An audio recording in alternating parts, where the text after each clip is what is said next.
আসসালামু আলাইকুম। Gadget fix BD থেকে আপনাদের জন্য নতুন একটা ভিডিও নিয়ে আসলাম। আমার হাতে আজকে যে ডিসপ্লেটা দেখতেছেন এটা হচ্ছে S23 আলট্রার একটা ডিসপ্লে। আর এটা হচ্ছে স্যামসাং S20, এটা হচ্ছে ডিসপ্লে চেক করার একটা মেশিন। এখানে S22 আলট্রা শো করে, মূলত আমরা S22 আলট্রার র্যাবন দিয়ে এটা চেক করতেছি, সেজন্য এটা শো করতেছে। তো আজকের এই ডিসপ্লেতে একটা পিং লাইন আসছে আপডেট দেওয়ার পরে। কাস্টমার বললো যে 8-10 দিনের মতো হলো। এখন আমরা এটা ফিক্স করানোর চেষ্টা করব। এটা মূলত লেজার করা শেষ, আমরা জাস্ট আপনাদেরকে দেখানোর চেষ্টা করব যে লাইনটা রিমুভ হয়। লাইনগুলো আসলে এখন ফিক্সেবল, ডিসপ্লে পরিবর্তন ছাড়াই।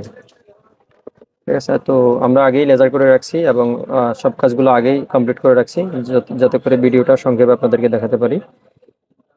ঠিক আছে, এই হচ্ছে আমাদের ফেস্টিং। এখন ফেস্টিং করব, ফেস্টিং করলে একটু পরে আশা করি লাইনটা রিমুভ হয়ে যাবে, সেটা আপনাদেরকে সরাসরি দেখানোর চেষ্টা করব। আমাদের ফেস্টিং করা শেষ,